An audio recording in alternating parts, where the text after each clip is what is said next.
I think we'll just, let's do that every time we start class. And I would encourage you to take a 5-minute meditation break all the time. You know, especially if you have the space, you know.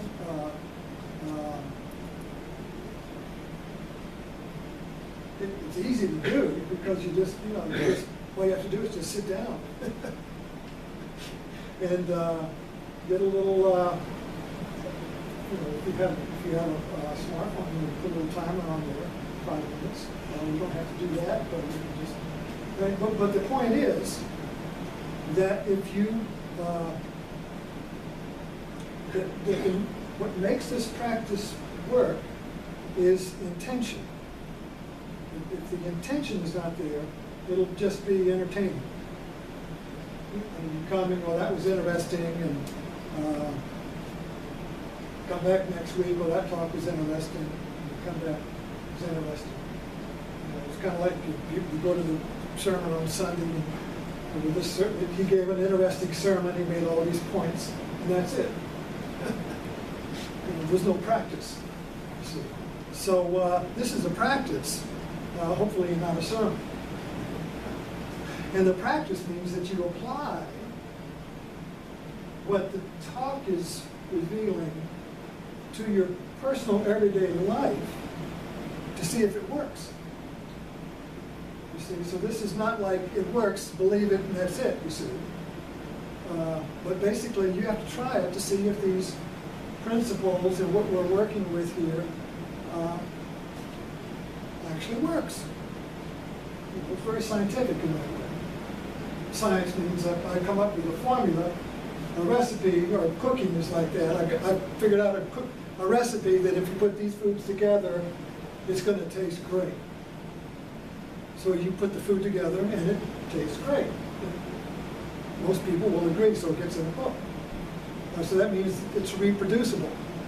If you follow the recipe, you can reproduce the original taste in your life. If you don't follow the directions, you leave out something, well then it's not going to have the original taste. So Buddhism is kind of like that, where Buddha had an original taste of the essence of life, and then he wrote some recipes, which are called suttas, very compressed little teachings, and they were passed down for hundreds of years, and then written. So there's a whole library full of, we taught for 45 years, there's a whole library full of comments on these suttas, you know. But they're very compressed, so they're kind of like hard to figure out because they were written at a different time, and they were written down so they could be remembered. You see, it wasn't like, you know, in other words, he would say in 20 words what another person might have a book about. It's very compressed little seeds that need to be pulled out like a cotton ball, so you pull it apart, you know, and so you can make it applicable to our daily life. And the whole thing about this teaching is that everyday mind. If you go to Zen masters, one disciple asked the Zen master and said, "What is enlightenment?" And he said, "Everyday mind."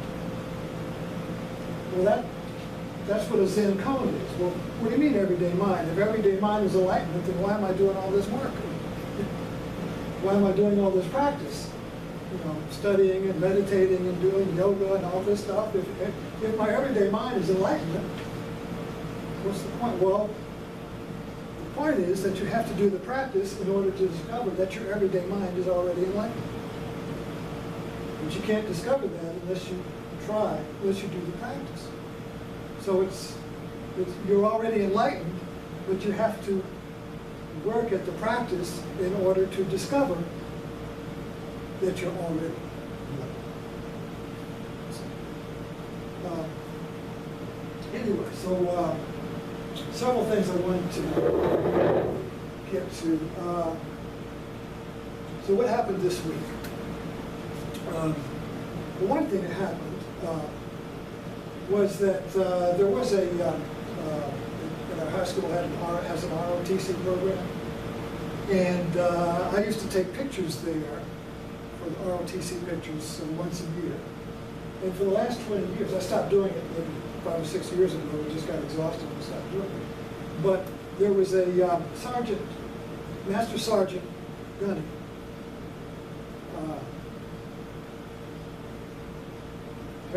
Harry Elliott. But he came there about 20 years ago. He's a retired Marine Sergeant. So he was one of the instructors at the Navy ROTC. And so he died last week, had a heart attack at school. And so I kind of like wrote, he really inspired my writing. So I wrote on Facebook, I usually will write something and then I'll write a comment to that and somebody will say something and then I'll write another comment and then somebody will say it and then I'll write another. So like, oh, one particular seed idea will sprout, will like, then I put it all together as one piece. And I found this to be very satisfying because it's creative writing in relationship rather than I'm just sitting in the room and what am I going to write. So I can't really, I've never been able to do that so much as in relationship. So I don't know if I can read.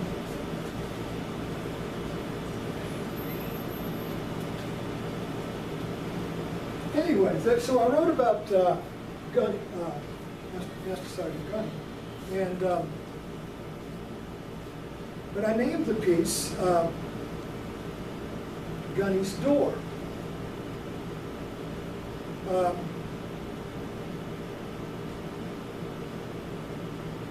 Because every year, a new boatload of teenagers would come into ROTC, and they would stay there for maybe 4 years, and then they would leave. Some going on to the military, but all for the better. And so it was like a door. But I begin to connect it up mythologically, as I do.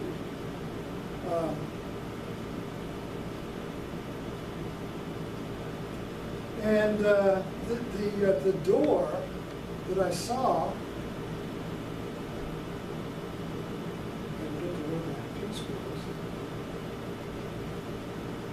was a mythological door.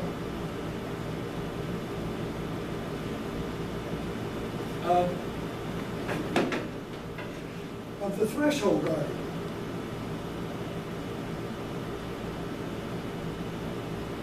Here's a picture. Here's the pictures here. Here's a picture of Master Gunny, and here's a picture of Star Wars.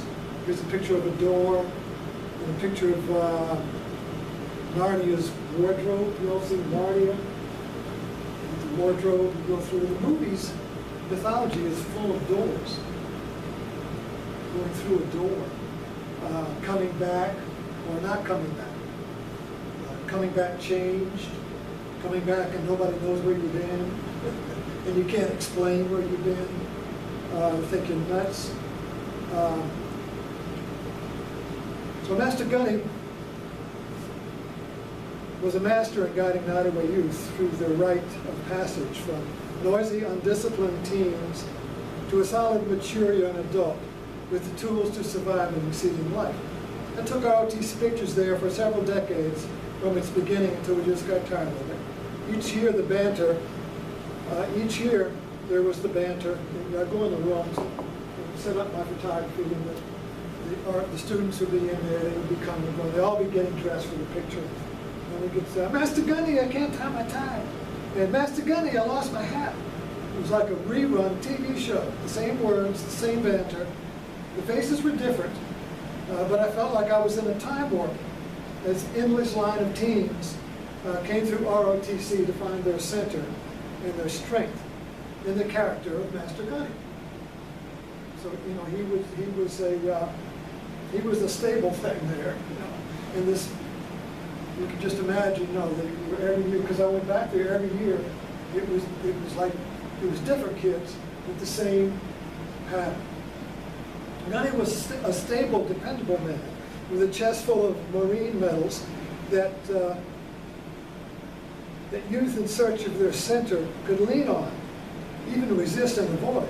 But always, once they had contact with them, something was connected, some cord attached that followed them wherever they went. Master Gunny was standing there no matter where they were to remind them of their own stable center, and stable and dependable center. No one will ever be able to count the number of Nottoway youth Master Gunny touched in his tireless devotion to them. For it was not easy to stand in the yearly waves of young people so hungry for someone to just look at them and straighten their tie and tell them they were important.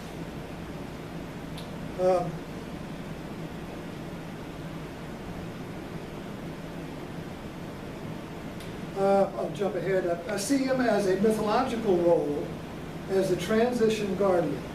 Going from childhood to adulthood is a turbulent transition in which a human being is going from the security of childhood to the freedom of adulthood. So I need security, I need freedom. I need freedom, I need security, back and forth. What is correct action? Which should I choose? I don't know who I am. Master Gunny, I can't tie my tie. So, like a wardrobe in Narnia, Gunny's door is a portal through which pass children who come to adults.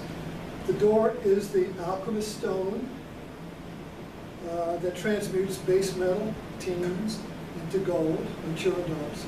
Gunny was the dragon guarding the treasure, the troll under the bridge, the cyclops in Odysseus, Ganesh, the elephant god in Hinduism, the guru in yoga, and I might add, the Buddha.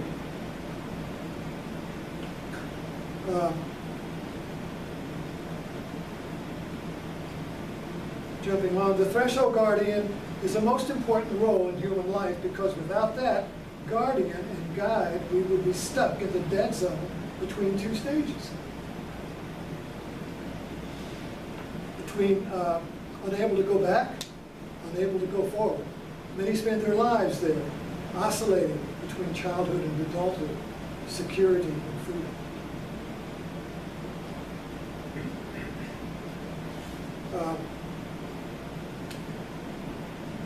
Gunny's door. What is that door? Before the door, on this side, we are fragmented, confused, lost in space, anxious, unable to choose this or that. We have lost our center. Then, without really knowing how, having suffered enough, I guess, trying to find the door is through, a threshold guardian appears and beckons us with a call we can't refuse. We go through the discipline, we go through trial and error, we go through hell. And then, when we least expect it, we go through that door that is not a door, and we come out whole. We come out at peace with ourselves. We come out willing to serve others who are looking for that door. So anyway, Gunny kind of like, in my writing, Gunny became a metaphor. You know, so you have the actual physical person, which most people see. You know, he had a life, he had a job, you know, whatever his reasons were, but it was all very real and physical and that. But then there's that I say mythological or metaphorical dimension, which kind of like opens it up, and then makes it my door. See what I mean? In other words, before I'm here. Oh, look, there's two doors. We're looking at the door right here. On one side of the door, we're in the physical, material world of America and the Western civilization, and Gunny's there, and I'm here. I got my historical life. He's got his life. Unfortunately, had a heart attack and all that. You know, the whole thing. But I'm here, and he's there. So we look at everybody like, I'm here, you're it, right? We're all a bunch of it's swimming around here. You know, so this from the view of the Buddha, this is a fragmented world. We're all a bunch of it's, fragments of a whole, but we can't find a whole. All we see is it's. And our materialistic culture just sees it's. So there's a tremendous inertia in our culture to see reality as just a bunch of things running, bumping into each other. And when one of them dies, the thing falls off, and you put it in a grave and put a marker there, so there this thing was. It has a name, and it's just right there. That's it. But this the path of that we're inquiring into here sees this as suffering. Okay, so the first noble truth, when Buddha came out of his awakening, remember we kind of like talked about the story of Buddha, he was lived in a pleasure palace, and he went out 3 times, had existential encounters with old age, sickness, and death, which is what we're all doing, and decided to figure out what the answer, how to get through it. Is there any way to? Is that it, or is there a way through it? So that was his intention. He practiced for 7 years, trying all the different philosophies and yogas and practices of his day. None worked. He sat under a tree and said, "I'm not getting up until I break through."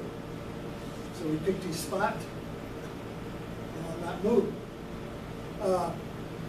So he broke through, went through the layers of the human psyche, and awakened to what you could call would be the consciousness of life itself. The consciousness of all life.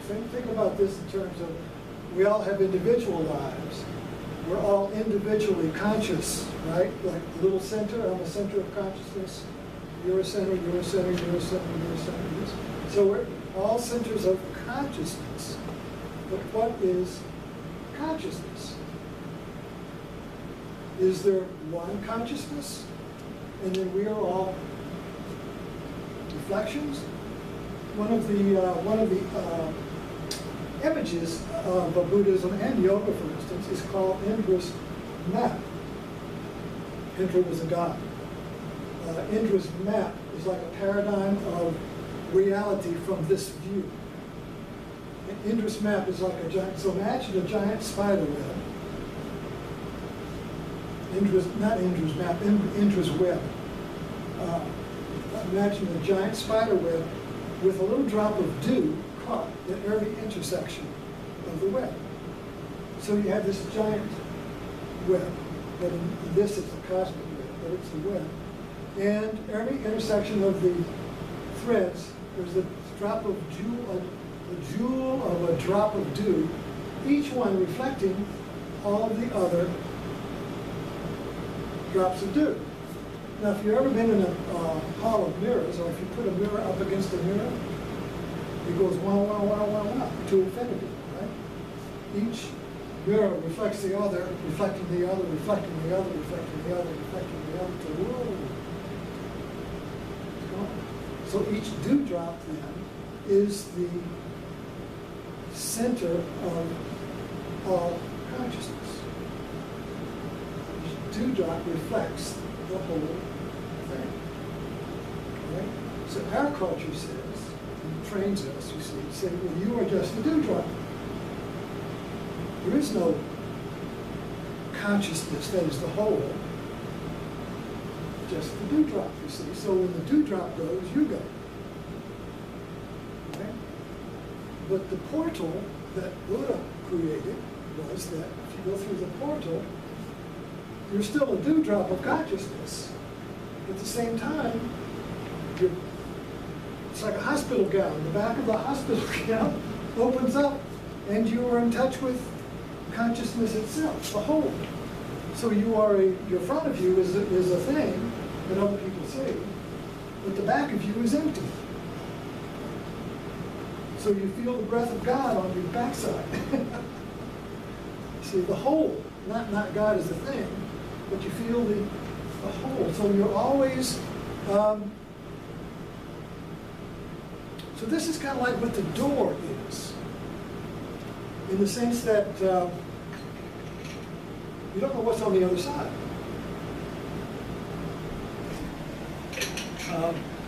Now the threshold garden, when God created the garden, and then Adam and Eve tasted the tree of good and evil, which basically is the belief that the dewdrop is the world.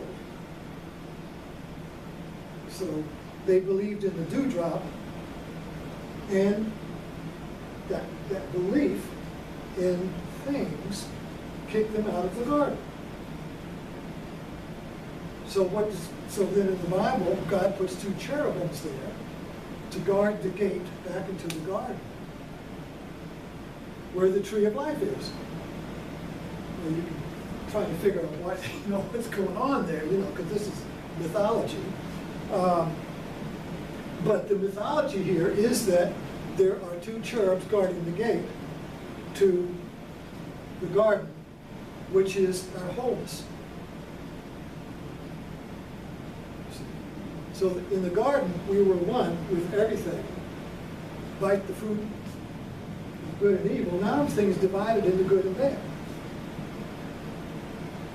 So you bite, when there's a whole apple, consciousness is whole.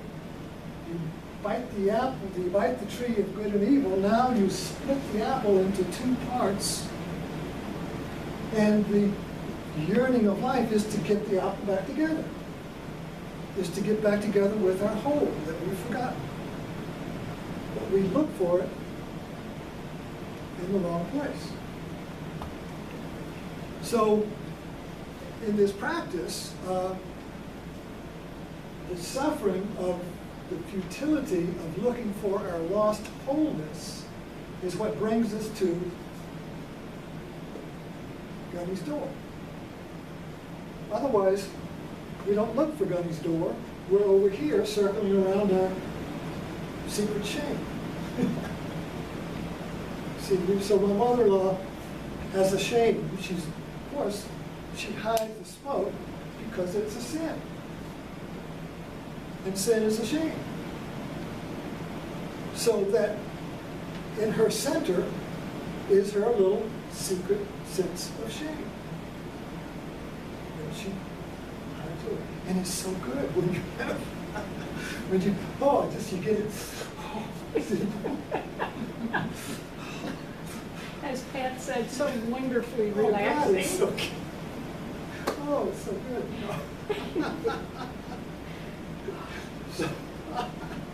So it could be anything, the pedophile. That's his secret shame, right? Whatever the sin is, we're very creative. But it's kind of like it becomes our thing that holds us together, that gives us a reason for existing. I remember when I used to smoke, I could do with my house being destroyed, everything, but if I didn't have any cigarettes, God. So as long as I had a carton of cigarettes, I didn't care what happened. But, okay, so when we realize the futility of our going in circles, we are ready to hear the call of Gunny's door. So it could be a book in Barnes & Noble. It could be a movie. It could be a friend. It could be a cancer. It could be anything that can become a portal through which we're invited to go. So this Joseph Campbell, who's a mythologist, the book that made him famous was A Hero with 1,000 Faces, where he mapped the pattern of the hero through all the mythologies and movies. It's like a recipe in the same way that would be, a recipe for brownies. So if they're all brown, like the Quaker wrote to the basic recipe for brownies, then all the other recipes are variations, but there's one recipe. And all the rest of them are just added stuff, you see. So the hero's journey, there is just one recipe, and then every culture will add some different stuff to it, you see. But it's a universal call when we are frustrated with the world and we're ready for of passage. And I've talked about, this class being, the 50 plus club, because when you get over 50, that is going through a passage. And we're leaving the upward climb of achieving in the first half of the life, and we're then going into the second half, which is letting go. So the first half is getting stuff, and then you let go of the stuff. Well, this requires a different understanding, a different path, a different method. Otherwise, it's just a terrible, stupid, senseless waste, you see. So this is the call is there. So I remember when my own life.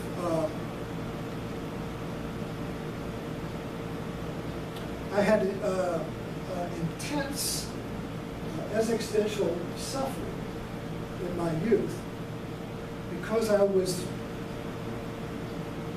noticeably separated from my experience.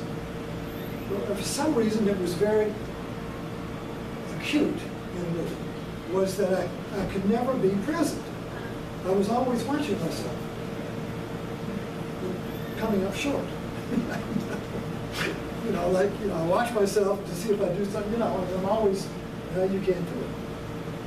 You're not right quit. You're not ready. Charlie the tuner, you're not ready for the tuna factory, that kind of. There was that, this, I couldn't get out of that, So, even though I had been, my mother had done her best to take me to church a few times in Sunday school, I was kind of like, I don't think I was, when I graduated from high school, I don't think I was atheist. I think I remember just feeling agnostic. I just don't. But what happened was I began to seek answers that I was not finding in traditional authorities. So I began to read philosophy, and I joined the Navy and became a guy in submarines, and I talked about going beneath this. It's kind of like a metaphor of my future. And I read Thomas Merton then. The book was The Seven-Story Mountain. But Thomas Merton was a very intelligent, intellectual person who had a good career as a professor, writer of English or whatever. And but he had a yearning for this door. So he left all of his worldly possibilities and went to a Cistercian monastery in Kentucky called Yosemite, which is a very strict monastic order of silence. You just don't talk. And you just do what the abbot says, and that's it. You live in a little room, and you talk once a day or once a week or something. Like solitary confinement. But it's induced solitary confinement. But since he was a writer and gifted, they gave him permission to write, so they gave him to write books. So he really cataloged his journey from Catholicism to Eastern, to Buddhism and Zen, and so forth. So he became a very great international religious figure. However, I just remembered that reading that book and being resonating with it. And so a lot of my early years were trying to resolve this problem of consciousness. How can my consciousness be at peace and at one with my experience, and not be outside of it?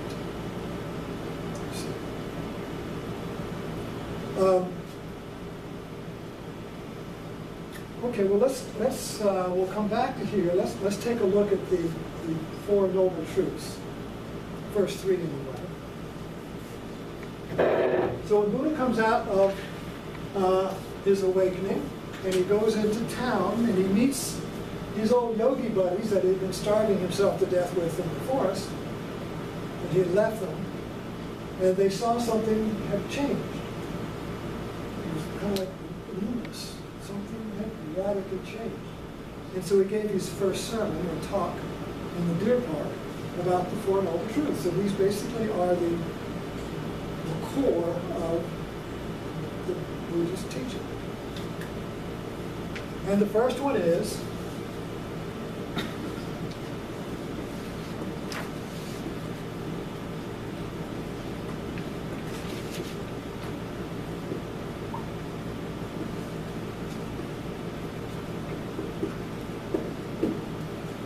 there is suffering.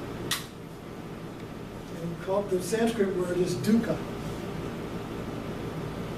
But this really, English is funny. I mean, English doesn't really capture what dukkha means, suffering.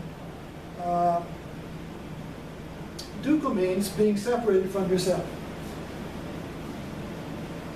So there is a Thoreau called it mankind living in quiet desperation. Right? So it can be either very subtle or very violent. Nervous breakdown. The shooter, the movie shooter. That's all of these violent ends of dukkha. The subtle is that the subtler end is the one we all live in because it's considered to be normal. So our society says, well, stress is good for you. You need a little stress, otherwise you wouldn't get off your butt. Right? So dukkha, stress, it's good for you. Just don't get too much of it. You can take some medication. Stress is good. Greed is good. You need to get outraged. Outrage is good. You need to get outraged about something. Dukkha is good for you. But so the first noble truth basically is the honest and total recognition that here in this moment is pain or suffering or dislocation. And not to, see, if we don't notice it, we blame it on somebody. So this is, there's no blame. Here it is, but there's nobody to blame. Can't blame my wife, can't blame my mother, can't blame my religion, can't blame anything. Here it is. So what do you do with it when you can't blame it? This is a radical, and it's not easy to do because we're conditioned to immediately when we feel discombobulated, a little off-center, a little anxious, weary, or we get a monologue going. These are beautiful little whirlwinds. A monologue is when we have something happens that is not resolved. The plate isn't washed clean. There's still some stuff left on the plate from the happening. So we try to get the plate clean by having a monologue and we think around it. And we talk to the person or ourselves and we just argue and we keep trying to get out. It's like we'd like to go back in the past and clean that plate up by coming up with different things I could have done. So the thinking just keeps running like a hamster on a wheel, trying to come up with a way to get rid of the pain of that unresolved fight with the neighbor, or I should have done this, or why didn't I do that? So that sticks, and the thought just keeps running around. It's called a monologue, and most people live in that. I've had we look back over some, particularly if somebody hurts you, or a friend sticks you, or something happens that leaves a wound. And thinking tries to cauterize the wound, and it can't do it. So it just keeps going round and round. Like when you lose your car keys, and you keep looking under the same magazine 5 times, well, maybe I missed it the other time.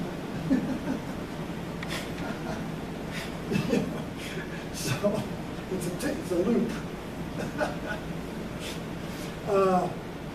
Yeah, so dukkha has this feeling of losing our center. I've lost, this happens in relationships. I'm very fortunate in my marriage that I have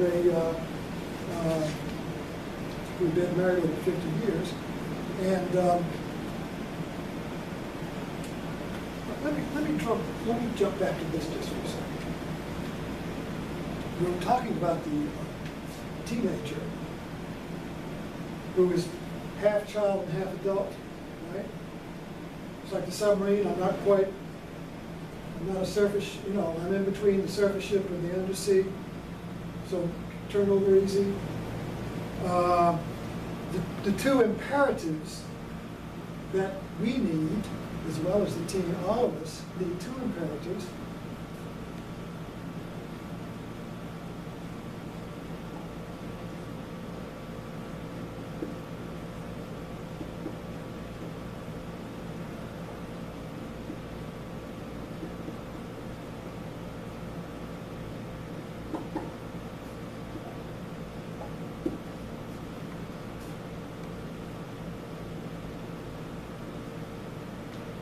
Security is an imperative. We need security.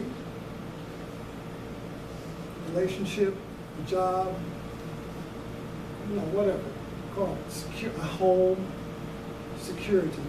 And we also need freedom to explore.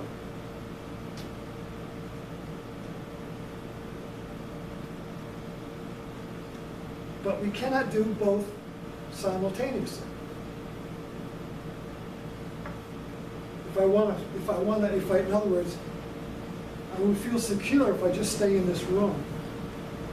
But I want to explore the unknown, the rest of the building. So I can't stay in the room where I'm secure and explore the rest of the building at the same time. I either do one or the other. So if I leave if I'm in a transition period, my security is what I hold on to. So I can't leave security and explore, because then I have nothing to keep me from screwing up. The dragons will eat me out there. And if I just select security and give up the freedom, then I give my center to some authority who's going to protect me. You see, so this is a search for my center. And when we're in a passage, we're going from one stage to an unknown stage that we've never been before, right? That's what a passage is. If you've been there, it's not a passage. It's just an exchange. Like with religion, if you say, so I'm in the Christian religion, that's my security, I'm in this space here. But it feels lacking, it's not enough, I don't know, something's missing. So I'll switch over here and I'll become a Muslim, or a Jew, or a Mormon. And now I'm in a new secure place and I got a Mormon. I haven't really done anything just except switch both. I haven't gone to an unknown, I've just gone over here to another known and I'll try that. So I haven't really gone through the passage. Because the passage goes to an unknown. There is nothing in the abyss. It's unknown because I won't know who I am there. I know who I am here, even though I'm screwed up. Even though I'm miserable, I know who I am, so I'll hang on to that. So I don't want to, I'm afraid of going through that door because it's unknown. So in order to go through the door, we need a way to be secure and free at the same time.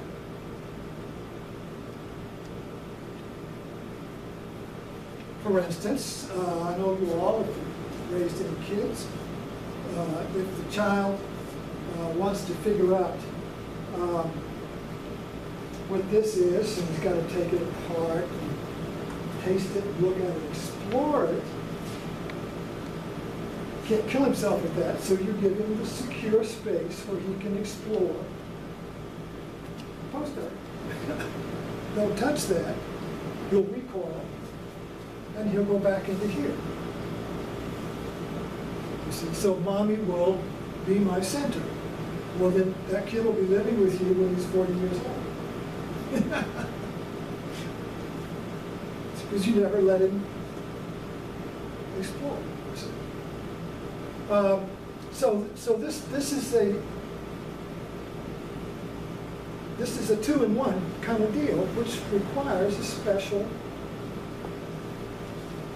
what I call metaphorically Gunny's door, or anyway. Now getting back to my own marriage, I just realized this today while I was talking about this, and I was talking to Aaron about this before.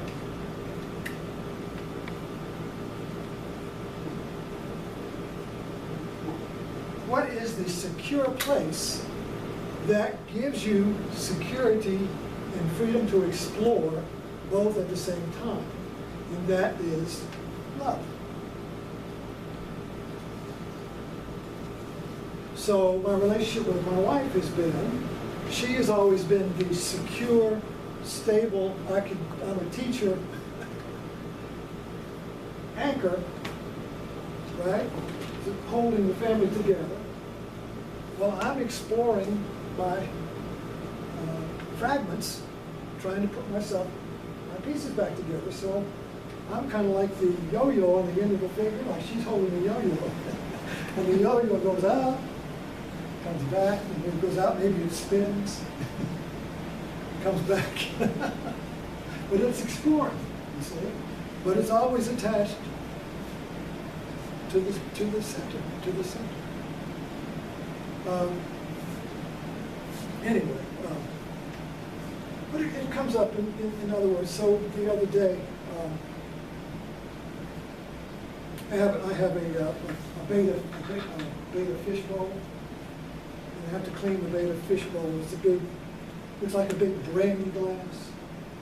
It's got marbles in the bottom, so it's in the window, so it gets algae. So I have to clean it once a week. So my wife's over there sitting at the table, friends here for breakfast, and I'm in the kitchen sink, and I'm cleaning the bowl, and got the little fish in a little container. And I'm very careful not to get any of the little glass marbles in the garbage disposal.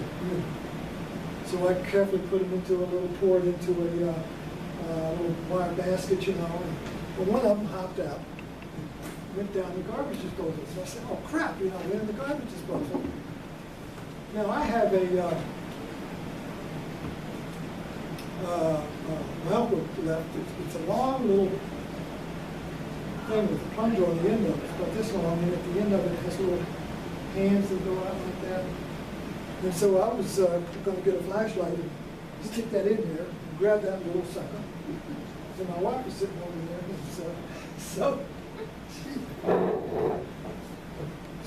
she's sitting there, and I'm saying, well, I'm going to go get the thing. She said, oh, just stick your hand in and get it. Soon, cut that thing and pulled it out. Boom.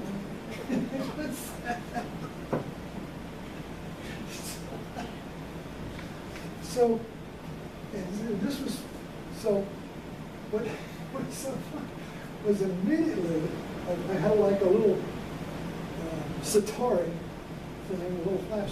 That's exactly how my father treated me when we came together. Bam, I married my father. But not really. But the pattern,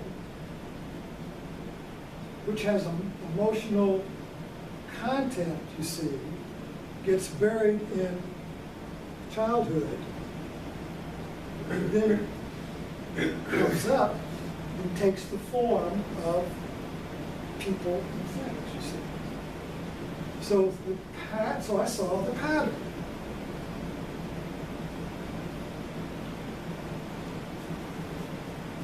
The pattern is Duga.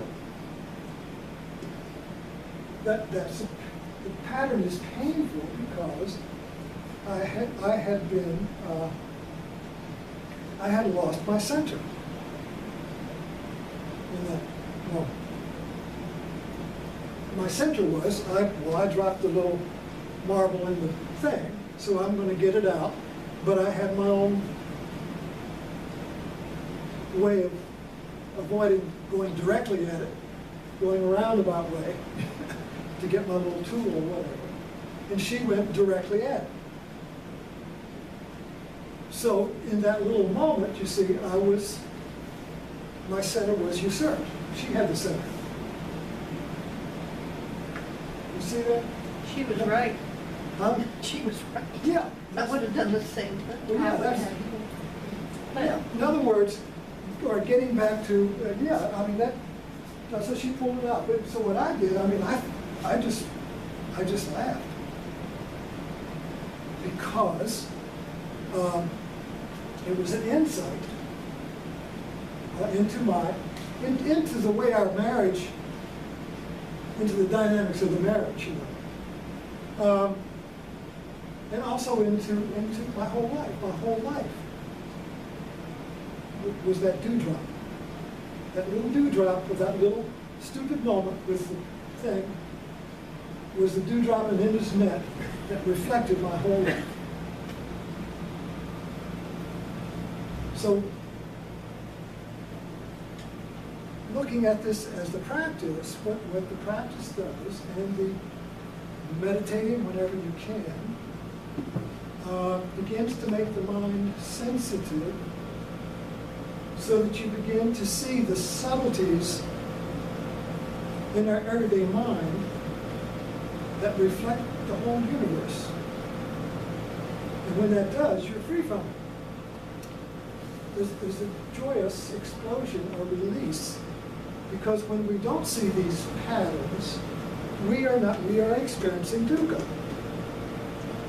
I always feel, I don't know why, I just don't, so you leave the situation, feeling like you've been put down or lost your center, I can't do anything.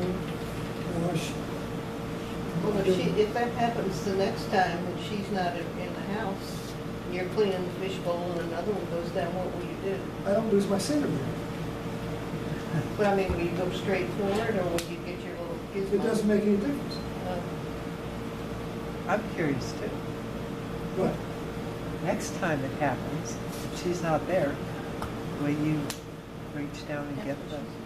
But that's not the point. It's not the point on how you get it. It's that I was going to figure out what this was by pulling this off, and she said, I'll do it. Let me do it. You can't do that. When that happens, does that send you all the way back to feeling like a little boy again? All the way back to childhood? Not so much as a little boy, but just that, all right, listen to this.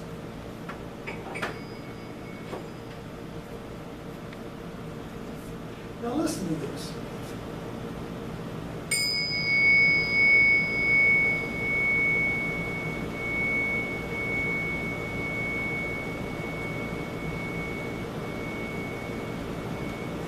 What do you hear? Resonance, the resounding of it? Yeah, there's another word.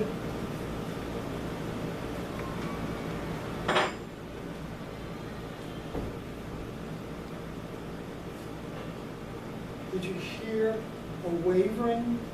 No, it wasn't a clear.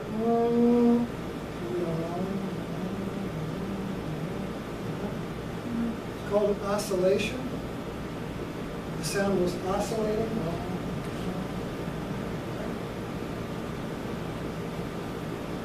So when we lose our center, in other words, I lost the freedom to explore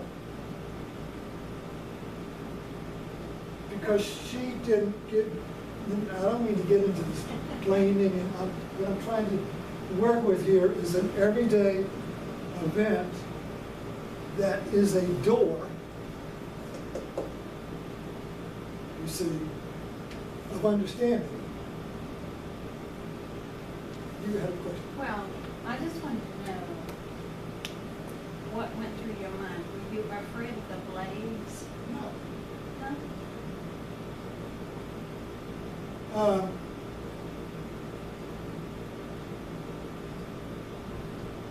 I remember fishing stuff out of it before, and it really hurt me. In other words, it was a real tight rope. And I don't think I was afraid of the blades, because it's not on. Right. If I went in with that hand, this hand would have turned it on. Well, that's another story. But no, it was just that I have this, my uncle, I wear his shirts, I drink his martinis. He had this little gadget, he always had a lot of gadgets. I really like this gadget, I call it my abortion kit. And so it's like you get stuff with it. I know. So well, that was it, basically. But the emotional, the pattern of the situation was that momentarily she took, instead of just sitting, she could have just sat there, and I would have had the space to go get my thing and come back and fish it out, and that would have been done. By her intervening, it was an intervention. Right? An intervention because, and she was not wrong, I mean, she's like that. I mean, she can,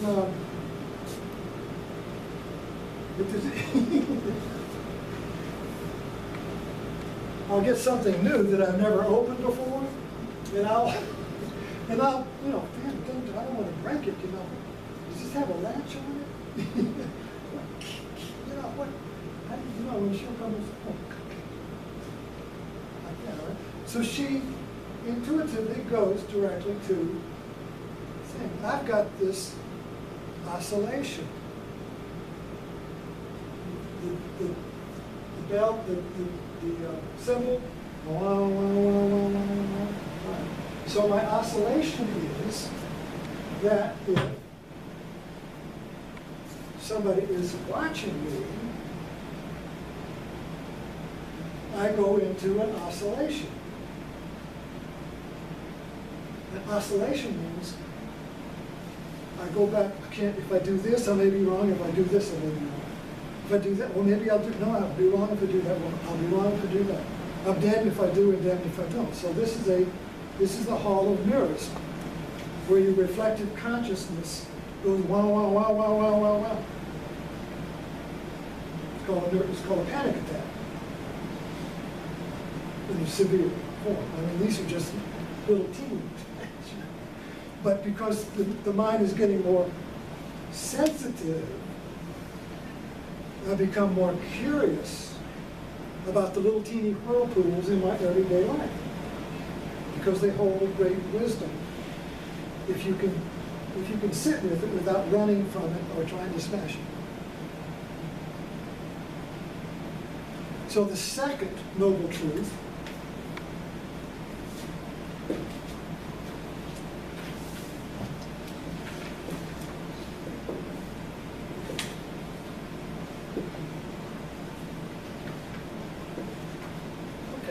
the first one is there is suffering. So the example we're using was that there was a mild dukkha in my being demasculated, because I'm the man, I can fix stuff, you see, so I was going to fix that. And so she intervened and fixed it, leaving me standing there watching with a friend watching. So all the ingredients are there for, in another, and I'm not talking about my relationship, but this is the ingredients for a violent explosion. Because she just shamed me in front of my friend, you see. So, anyway, so there is the suffering. So, but there is the suffering means that you notice the suffering without blaming it on somebody. Because if I notice the whole thing and I blame her, now I've got a thing. she is the cause. So now I've got to either do something to her to restore justice, leave, do something to her, or do something to myself. But I got to do something to somebody to bring justice back. You see? So either I hit myself or her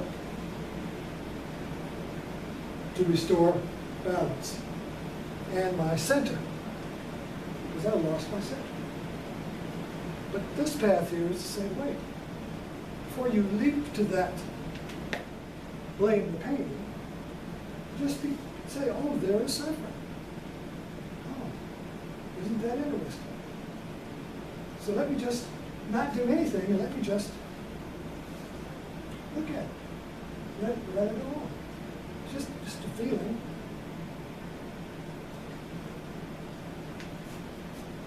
So that opens up the second noble truth. The first one, before you can get to the second one, you have to do the first one. You can't jump. It's not hopscotch. So you do the first, and that opens Gunny's door to the second. Then you see the cause. So I've just been describing the cause. So the cause is not her. The cause is my craving for my center or my wholeness. So the event cut me in half, cut my, broke, knocked me off my center. My center would be, I can fix it, no matter, no problem. And when you're alone, you live alone, nobody's watching you.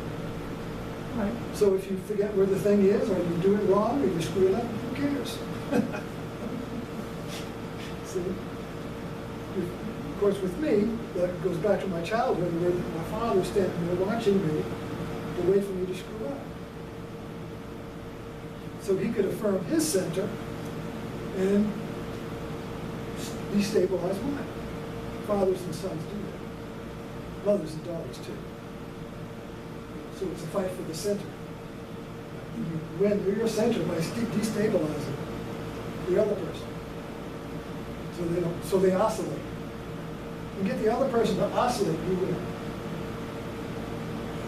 So they don't know what to do. And you reach out for an authority to get them out of the isolation. And the oscillation is very painful. It's loss of center. I don't know who I am. So when you're caught in that, either you get on a path to restore your center, or you just make somebody else your center. Like your husband or your wife or Jesus or somebody. What do you say about this? And you just ask them what to do. Or the guru, or whatever. So what we're interested in is restoring our center, which Buddha says is always there. It's not like you got to get it. We're already whole. You've just turned away from it. Because of that feeling of letting you know that you're off center. Yeah, that's very important. In this practice, this is the door. In other words, you have to notice the dukkha, or the feeling off center, or I've got a wobble in my wheel, or there's a squeak in the door. There's something in life is irritating me. Something is not right. I go when everything is just right, and it's still not finished. There's more to do, something to complete. The lost completion. It's always tomorrow.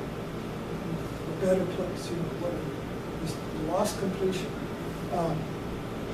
America's addicted to this. So we're addicted to it because we believe we'll complete ourselves with the next best product. Advertise, if you watch commercials, they're all promising completion, even while they tell you all of the side effects you're going to get if you take the stuff. Never really listen to the side effects of the medicines? Oh my God. And they're so happy. Haven't taken it. Flip it and see what would happen. What would happen if the words told you how great you would feel if you took it, and you watch somebody dying in the hospital for having taken sense, visual or audio. They know this, you know, they can tell you all the crap that will happen if you take it, but if you watch somebody being happy, I want some of that. So that overrides, the visual overrides the audio, but that's another. Yeah, so what we're looking here is that there is a cause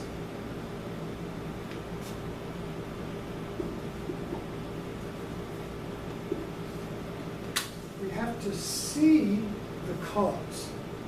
Nobody can tell you the cause. You can't read about it. It's not psychology. It's not psychiatry. It's not philosophy. It's not religion. So you have to see the cause of the suffering in the suffering.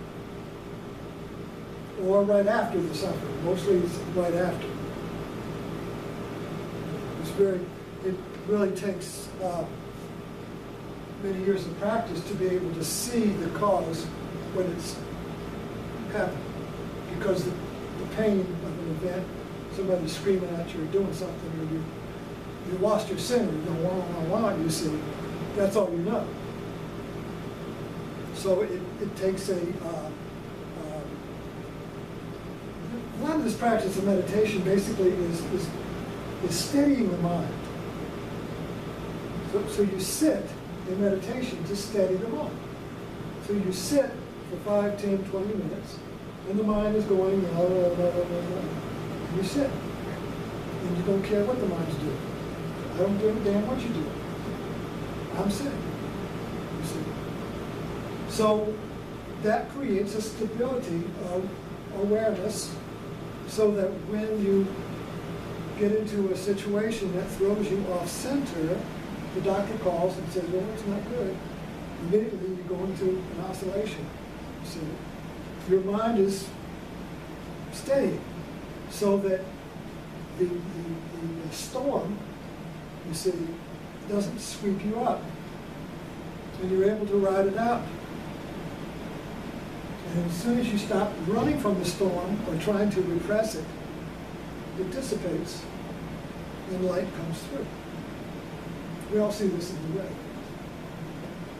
So when the mind can hold, the storm clouds will break and the light of awareness will come through because we are the light of awareness. That's our self. So the storm cloud, if we can't sit, you see, I think this is what the parable of Jesus walking on the water is, that he was a metaphor for the stability of mind, and his disciples are all caught up in the storm of the mind. You see. And so basically, so a lot of these are parables for these practices, but they're disguised or looked at it from a different way, so you don't really see it. So anyway, the second truth, which comes when you do the first one. First you have to see the suffering and be curious about it and just look at it and not say, oh, I'm so, hit yourself for doing it or blaming somebody else or whatever. Just there it is. Then that opens up the seeing of the cause. And when you see the cause, the third one opens up.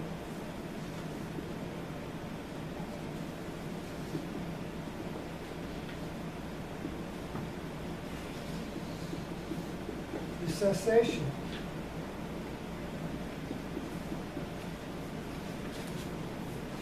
When you see the cause, that opens up the third noble truth, which Buddha calls nirvana, and we can just call it the cessation of the suffering of number one.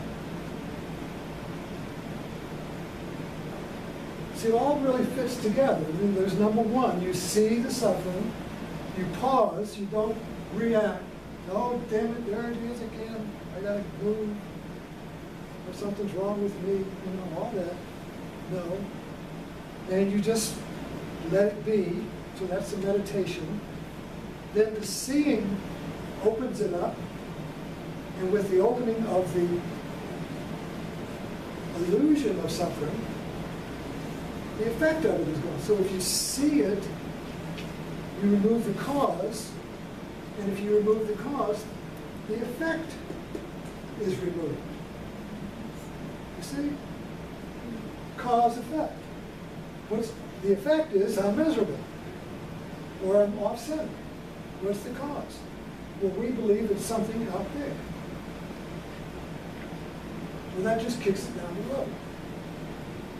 So when we intervene in that and look directly at the feeling as a feeling, something entirely new opens up. You've just gone through Gunny's door. You've just walked into an unknown area in our consciousness that we have never been before. You see? And we see that I've been hitting myself all this time. You know, that the hammer I've been hitting, that I believe the world was hitting me, is in my hand. It's kind of like if you're standing there watering the lawn, and you have the hose turned at you, and this hand is on the faucet, and you turn it on and you get sprayed. Who's spraying it? Are you doing it? Somebody's spraying it. See? You're doing it. So when you see that your hand is on the spray, or it's like, I've used this before, you got one of these, my mom used to have this stove that didn't have any burners on it, it was all flat. What do you call that? But, so you just put the pot on there, I guess the burners are under the thing, but you can't, glass top. Okay, yeah. So if you get your hand on it, and you smell something burning, and you don't know where it is, I'm burning, and you look, oh! The seeing that you have got your hand on the stove takes it off, removes the cause of the burning. You don't have to say, oh, look at that, my hand pushed, should I take it off? I wonder, you don't have, there's no thinking. So it's direct seeing.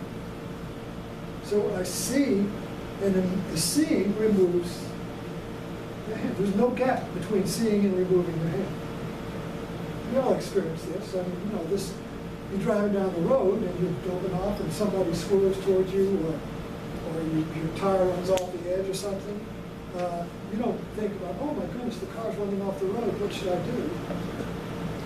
The seeing of that corrects the car. Or you get out of the way. There's no thinking involved.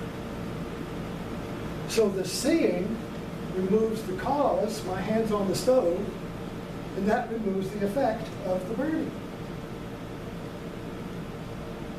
And the experience then is liberation from the hidden suffering that we were blaming on my mother, my father, and my wife, and the world, and all this stuff. Can I give you a situation? Yes. Please. For the last 9 years, I've gone in and out thinking I want to move into a condo. Yeah. So I go to open houses on behalf of, and of course, the real estate agent that's there just wants you, they want to be your agent. And last fall, I had looked at like 3 of them, and the agent had shown me like the third, and it was time for me to sign the contract. So I signed it, and so all winter I kind of worked on my house, trying to do everything and put the whole place. And she was asking me constantly if I was ready. Long story short, my stomach was nuts constantly because I knew I had that contract. I happened to talk to another Contract with where you are? Or where? No, with the real estate agent. Okay. I happened to talk to another real estate agent. He said, you can be released if you ask. And so I asked for it. And it has just been complete, like, no worries. I've started fixing stuff around my house, whether I sell it or not. But she was constantly asking me, Right. are you ready? Are you ready? Are you ready? Right. Yeah. Well, that kind of like puts the double bind there, the horns of the dilemma. See, that what you described there is an oscillation. Should I do this or do that? If you say I want to do this, then this pulls you. Then you say I want to do that, then this pulls you. Because you're splitting a hole. You cut the apple in half, and then you want to choose one side of the apple as the whole apple, and the other side says, well, wait a minute, what about me? Well, I'll choose you. And then that leaves the other. So when you notice the oscillation is a good thing, between two choices, neither of which you can do without leaving the other one, like you should have done it. So one of them is I want to stay here, but I should do that. That's common. I feel like eating a donut, but I shouldn't eat the donut. What should I do? If I eat the donut, then I'm guilty for eating it. If I don't eat it, then I'm guilty for not doing what I want. Or the donut still counts, you know. So anyway, yeah, these are everywhere. Well, I also had to ask my son, not that, but if I change certain things with this house, I can't have it. He said, Mom, why don't you just make it like you want? And it was like, I need to be here. Yeah, So that's what I did. that's good. There's still permission, Yeah. because I'm afraid I'm gonna make the wrong decision.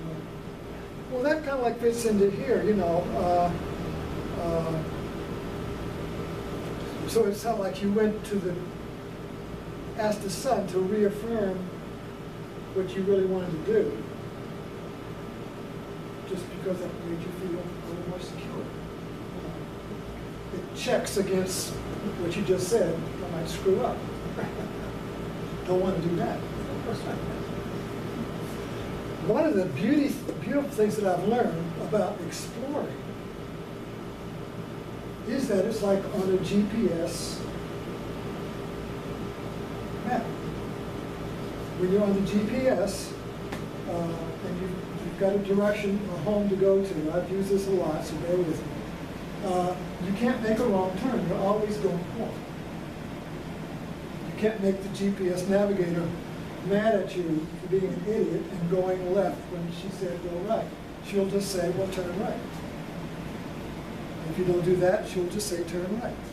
So she'll just keep giving you directions as you explore your way home, but you're always going home. So from that paradigm, you're not making any wrong turns.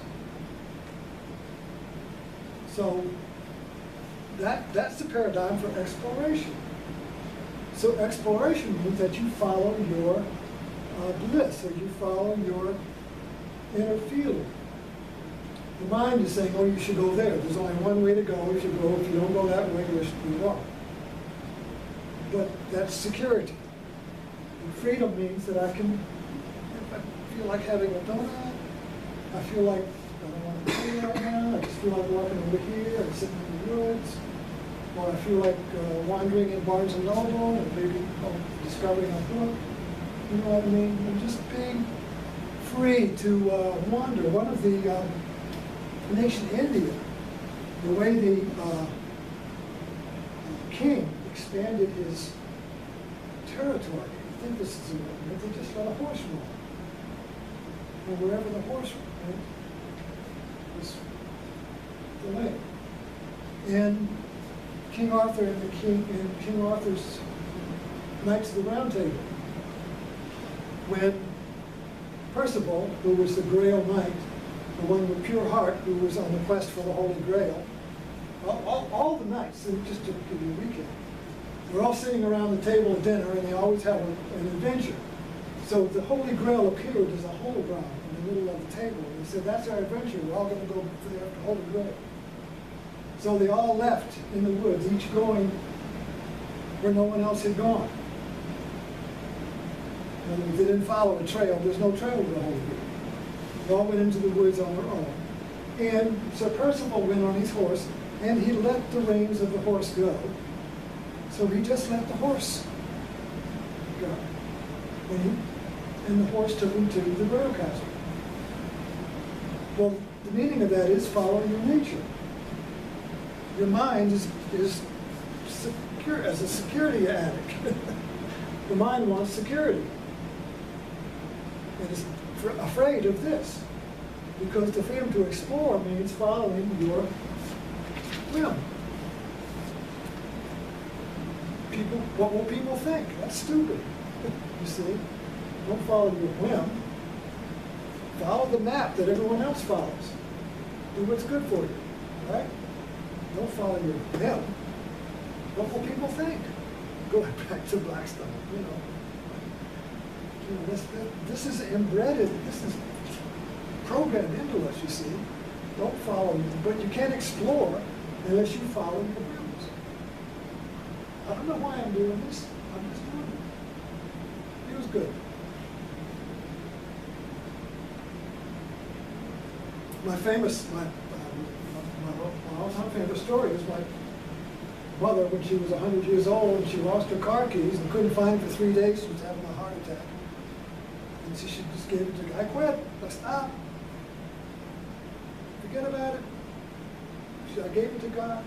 And immediately she walks through the house into the back room and stuck her hand in the sweater, and there were the keys. So she didn't follow her mind. Her mind had no idea where the keys were. The mind gave up. Mind couldn't find it. She listened to her body. She let the drop the reins of the horse, and the horse took her right to the keys. So this element here, you see, has been trumped by security and fear. And we've lost the willingness or the belief in exploration, so we stay in our secure place. And the second half of life is a great time to explore. Because all the things that you wanted to do or should have done in the first half are still there waiting. Not to mention the wisdom that we have accrued just by living this long, you see. And third, the older we get, the closer death gets. And we want to go through that door while we're awake. We want to go through the door while we're aware. And not just being hauled through it in the coffin. You see, that's the whole, this whole practice is about going into the unknown of my life, you see, and leaving the safe territory of the past. But from the security place, you see, freedom is death. So we fear death because we're afraid to explore it. And death is the unknown. And the unknown is always right here in us, you see, on the other side of dukkha. Well, okay, well, this has been a good talk. That went fast. It's 3:30 already. Yeah.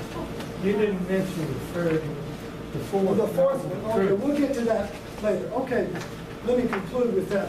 The fourth one was, so then basically the disciple says, okay, so there is suffering, there is the cause, there is the cessation of, now how do I create the conditions so I can do this again?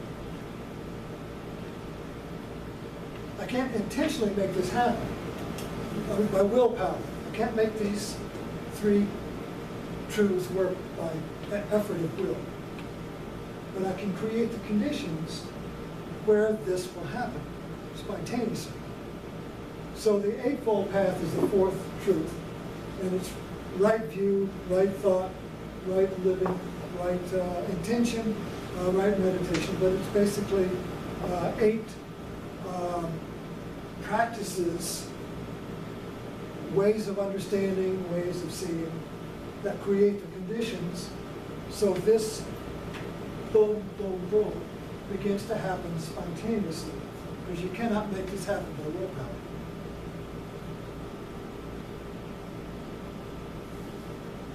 Is that, so we'll get to that. Some other time I'll put the 8 up there. It's like those shorts in the movie. Yeah. When you were a kid, you know, you go each week, it was a series. Yeah. And tune in next week, Right, yeah, that's what we'll do. yeah. Okay. Yeah, guess you got something else.